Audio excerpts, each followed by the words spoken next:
Bienvenue sur TV Sian, en direct du Salon de l'Industrie du Grand Sud. On va parler décarbonation de l'industrie et nos invités autour de la table sont des représentants de ce qu'on appelle l'innovation dans l'industrie aéronautique, dans l'industrie du spatial et des systèmes embarqués d'Occitanie, entreprises qui sont regroupées au sein d'une association qui s'appelle Tompass. Alors, bienvenue sur ce plateau, et je vais commencer par la femme de ce plateau, Amélie Briantin, dont le titre en français pourrait se traduire par responsable recherche et développement et nouveaux projets au sein de Sogeclair. Est-ce que j'ai bon? Oui, c'est tout à fait ça. Paul Darpiani, vous êtes ingénieur système mécatronique et pilote projet R&D, recherche et développement pour Daher. Est-ce que c'est bien ça? Oui, tout à fait, tout à fait. De l'autre côté du plateau, Victor Heinz, ingénieur système de production d'électricité d'Ascendance. Est-ce que la traduction est correcte? Oui, c'est ça. Et Paul Issanchou pour l'ATECOR. Vous êtes ingénieur, coordinateur méthode et outils pour le bureau d'études aérostructures. C'est ça. Merci à tous les quatre d'être sur ce plateau. Donc, on va parler innovation, mais avant ça, j'aimerais qu'on en sache un peu plus sur ce qu'est votre travail. Finalement, les intitulés des postes ne disent sans doute pas tout. Je vous laisse reprendre le micro, Amélie Briantin. Alors, côté Sogeclair, moi j'interviens sur les projets recherche et développement, sur la partie matériaux composites thermoplastiques. Donc au sein de Sogeclair, en fait, il y a eu de nombreux projets en fait sur ces matériaux-là. Et le but de mon travail, en fait, c'est de suivre les projets de développement et de continuer à développer en fait et d'innover sur la partie matériaux, mais aussi procéder amont sur les composites thermoplastiques. Alors, on va rentrer un peu plus dans le détail à la fin de ce premier tour de table sur en effet ce qu'est la composante innovation de vos métiers. Je vous laisse prendre le micro, Paul Darpiani. C'est quoi votre métier? Oui, comme vous l'avez dit, effectivement, c'est difficile de résumer juste avec un titre. Donc, moi, je suis ingénieur système à Daher et notamment, j'ai responsable système sur le projet EcoPulse. Donc, on y reviendra plus tard.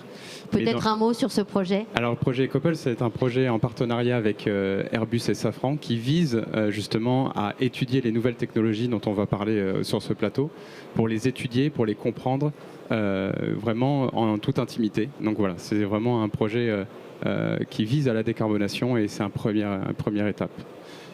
Donc voilà, mon métier, moi, côté système, consiste à étudier ces systèmes, à les intégrer dans l'avion et à les étudier en vol.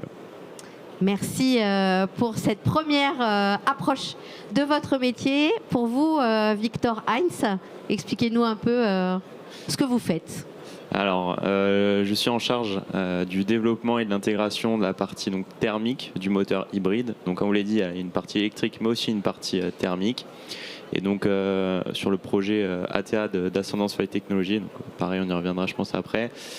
Et l'idée, c'est tout simplement développer cette partie hybride, donc, qui fait partie de la décarbonation de l'aviation. Merci. Et on termine avec vous, Paul Issanchou. Un mot sur votre métier. Alors, je suis coordinateur méthode et outils. Donc, en fait, c'est pas trop connu les méthodes et outils. C'est va être surtout de mettre à disposition.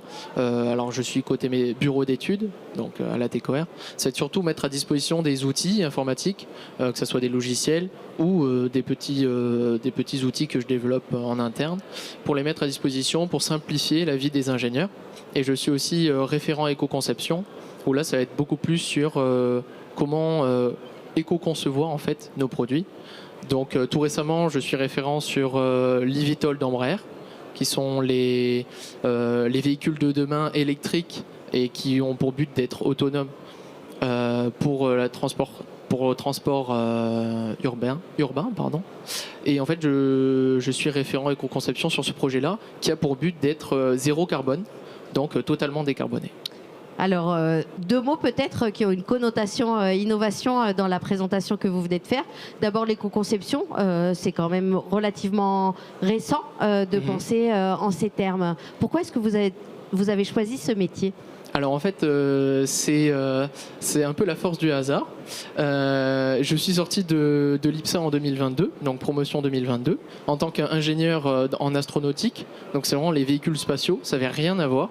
Et j'ai choisi de faire un stage de fin d'études au sein de la TECOR, du coup côté méthode et outils dans ce service-là, pour le bureau d'études.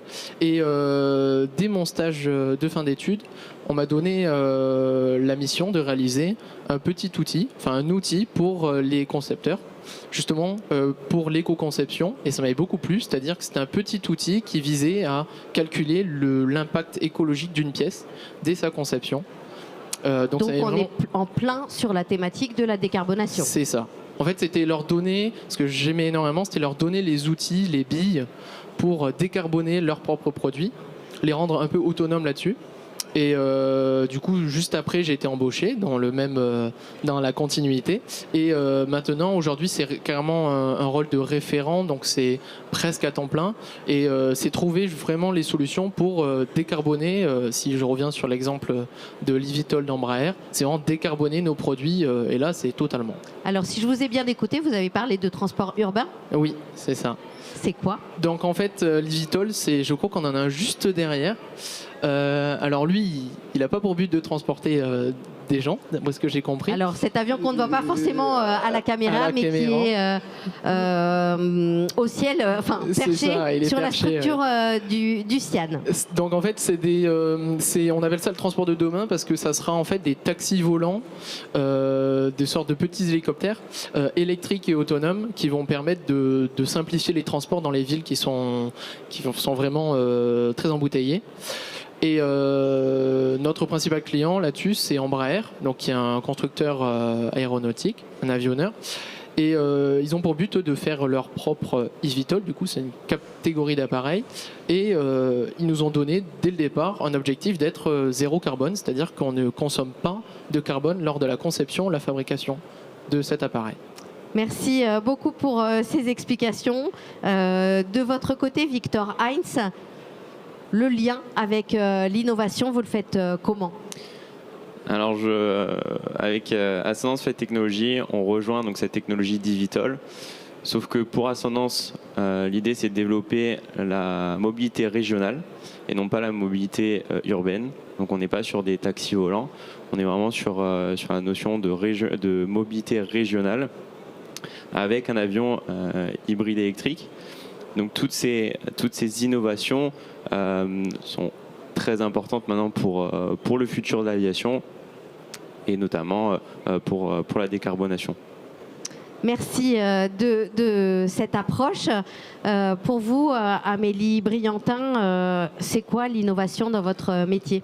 Alors côté Sogeclair, en fait, depuis 2008, en fait, il y a eu un choix stratégique de Sogeclair qui a été fait. Il y a eu des travaux en amont et le matériau thermoplastique, composite thermoplastique, a été mis en avant et sélectionné. Donc c'était novateur et pionnier parce que le côté avionneur, ils n'avaient pas forcément choisi ce matériau-là pour en grande quantité côté composite.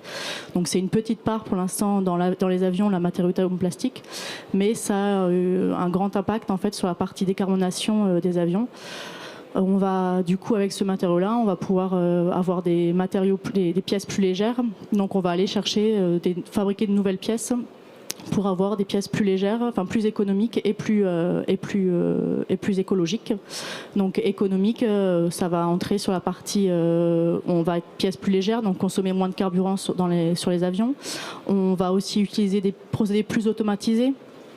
Donc ça va aussi diminuer la partie prix.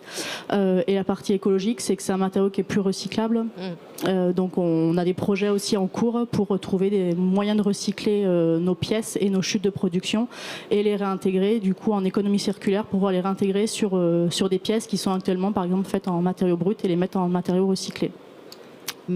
Merci pour ces explications. On va terminer ce tour de table aussi sur l'innovation avec vous, Paul Darpiani. Donc Daher a une vraie volonté d'être un acteur majeur justement sur ces sujets de décarbonation. Donc Daher a une expérience en aéronautique depuis les années 1910-1911, donc aujourd'hui le plus vieil avionneur encore en activité. Et donc on souhaite accompagner l'ensemble du secteur de l'aviation générale par des projets tels qu'EcoPulse, donc voilà, pour être un acteur majeur, étudier les systèmes. Donc Daher a vraiment une approche terre à terre de ce sujet de décarbonation, et on souhaite apporter notre savoir-faire par la connaissance.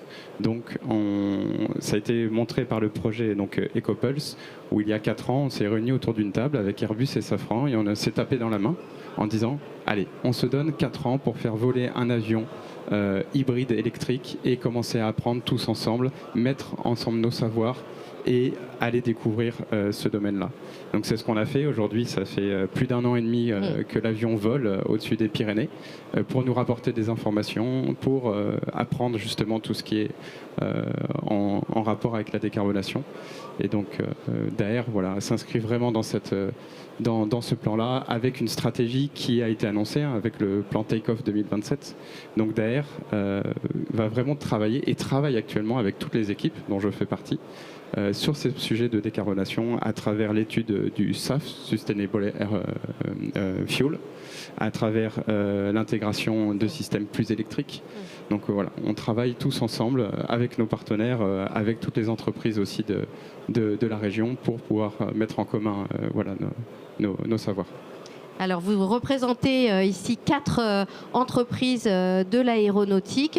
On entend ce lien autour de la volonté de parvenir à une aviation vraiment décarbonée, avec des angles et des approches très différentes, mais qui convergent vers cet objectif. Qu'est-ce qui vous anime chacun autour de ces thématiques? Peut-être Victor Heinz. Qu'est-ce qui est important pour vous? Autour de cette dynamique, pour moi, l'important, c'est de pouvoir développer l'aviation de demain, être engagé dans la décarbonation avec des projets, comme on peut le voir ici autour de la table, divers et variés. Et comme vous l'avez dit, qui se centralise sur la génération décarbonation, qui est aussi le thème de cette table ronde. Absolument. Merci. De votre côté, Amélie Brillantin? Alors la décarbonation aussi, c'est vraiment quelque chose de clé chez Sogeclair. Et le but, et ce qui anime aussi, c'est la partie vraiment, avoir un impact positif sur la mobilité, la mobilité future en fait, actuelle et future. Et on a tous une carte à jouer en fait, et on a tous une brique à apporter en fait à cette mobilité décarbonée. Et c'est ce qu'on essaye de jouer, d'apporter notre pierre à l'édifice en fait pour décarboner cette mobilité. Et on entend parfaitement vos complémentarités. Paul Derpiani, qu'est-ce qui vous anime, vous? Donc c'est avant tout une conviction personnelle et qui allie aussi la passion, puisque j'ai commencé à piloter à l'âge de 16 ans. Donc je suis dans le domaine, avant d'être professionnel, plutôt dans le domaine du loisir, donc où j'ai piloté avion, planeur, parapente.